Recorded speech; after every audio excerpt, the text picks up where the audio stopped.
+1 കെമിസ്ട്രിയിലെ structure of atom എന്ന ചാപ്റ്ററിൽ നിന്നും 4 ചോദ്യങ്ങൾ. ആദ്യത്തെ ചോദ്യം ഇതാണ്. 4p ഓർബിറ്റലിന്റെ റേഡിയൽ നോഡുകളുടെ എണ്ണമാണ് ചോദിച്ചിരിക്കുന്നത്.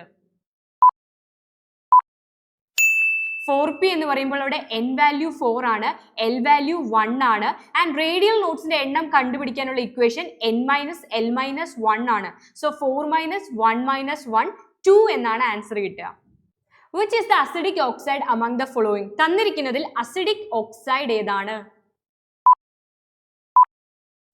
Cl2O7 ആണ് അസിഡിക് ഓക്സൈഡ്.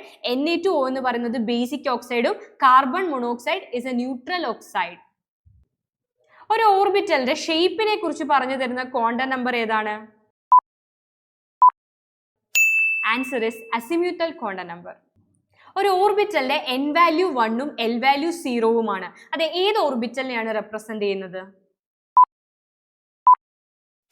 1s ഓർബിറ്റലിനെയാണ് റെപ്രസെന്റ് ചെയ്യുന്നത്.